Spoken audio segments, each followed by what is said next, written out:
we talked about like Omi TV, Omegle, Monkey. So how was that experience like, using that like along with like Discord to connect with like fans, like listeners, and was it something that helped you like along the way?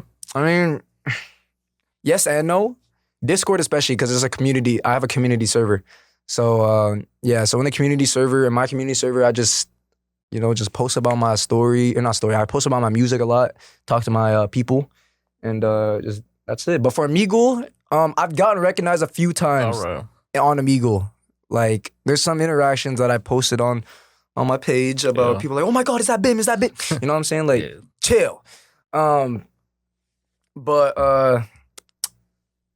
for connection wise, it depends. Because not a lot of people be like, they don't take Omegle seriously. Obviously, the app is just a shit show of just dicks and fucking... Or racist people and all that shit. Like, have you dealt with, like, the racist... All the time. Oh, shit. Every time I'm on there. There's not a single time you go on Omegle and it's not someone showing their dick or just saying some outrageous, oblivious, like, things. Like, you are ludicrous. Like, chill.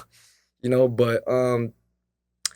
the reason why I kind of stopped making Omegle videos like that is because the process of finding clips, finding the girls, it's not even just girls, just finding people is just a pain in the ass, Obviously, I'm not discrediting Omegle because that's literally where it got me today.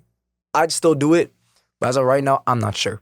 Yeah. Maybe. But literally, like, the whole process of finding people on there just to sing for and for them to willingly stay, that is a pain in the ass. I streamed that shit for 5 hours straight. I got 2 clips. Oh, wow. Yo, I was like, yo, I'm never doing this shit again. Yeah. This shit is so exhausting. Yeah.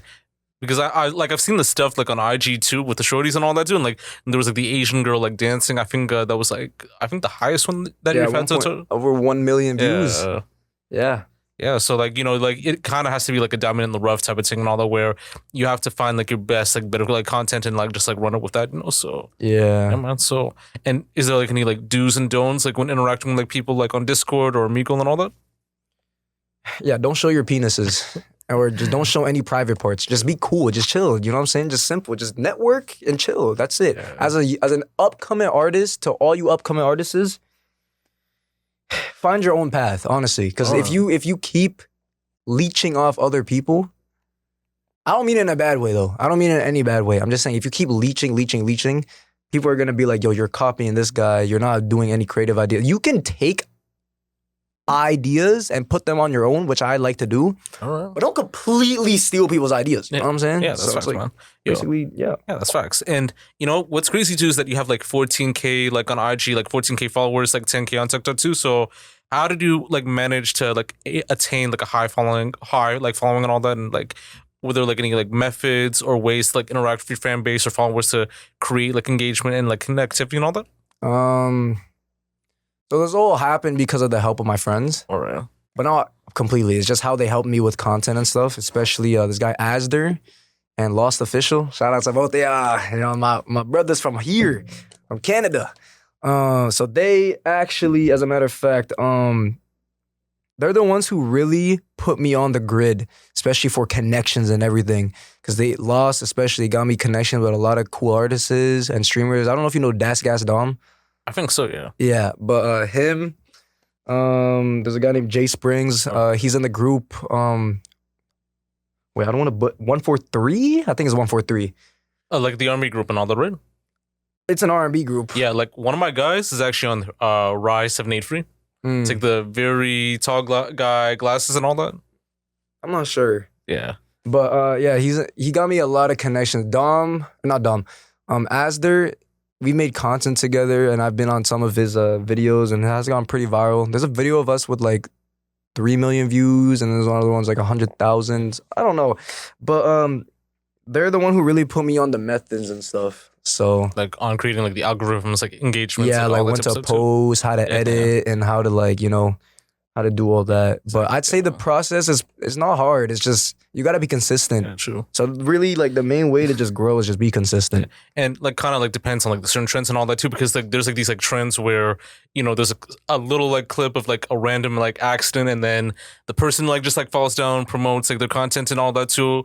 I know recently it's like more of the Snapchat type of thing and all that too. Like, why is like bro doing this? Yes, and then, like, I've never done that, but I want to do it. yeah, it's actually I actually did that just some days back and just posted mine today and all that. So, I seen it. Yeah, Seen it. That was clever. yeah, man. I was like, what? Like, I was like, I looked at it. I was like, this is actually genius promotion. Yeah, This is genius promotion. yeah, no, that's facts. And I mean, like, you know, you never know like who could like blow up like on social media too.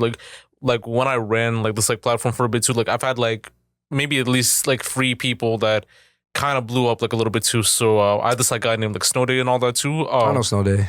Who did like Wag Wad and Lana. Like With Drake? we did Wow. the first interview back in like 2021. It's like deleted now and all that too, but like that kind of like blew up for a bit too. And then he got like Wag Wad Delilah and just kind of went there. And then this kid named like was the MC, who's like a rapper from like Germany and all that too. So we did like that first interview for a bit back in like 2018. It was like a written one, and then kind of blew up, became famous. And then this other guy by like the name of like Unsighted, who actually blew up like not only after the freestyle, but like also with his stuff with like Morgan J and all that. So, you know, you never know who you're gonna interact with and all that. No, so Yeah. and like as far as like your thoughts on like social media, like what are your thoughts on that so far? Social media and like, oh yeah. Okay. So thoughts on social media. Obviously, social media has evolved. You know, you can look at it however you want to look at it, honestly. But in my opinion, I'd say social media, especially for musicians and stuff, it's not reliable. Yeah. Really isn't. Like anybody can blow up on TikTok. It's just the way you create the videos and method, the way the method is. Yeah. So, you know, as long as you are promoting yourself in a way that it's not controversial, Right. because there's a lot of controversial people, they blown up, but that's how you be an industry plant. I don't want to be an industry plant. I want people to know me for the message I want to put out, you know, because obviously music has deeper meanings to it, you know, but social media wise, like YouTube Shorts, especially, like I heard Facebook is one of a good one, like it's a good one too. TikToks, Instagram Reels, Snapchat, especially the whole spotlight thing too. But honestly, the whole, like I said before, just be consistent. Yeah, it's that's just facts. simple. Would you ever like pay for ads and all that? I mean, I've done it before. I've not gotten great results, but you know, maybe.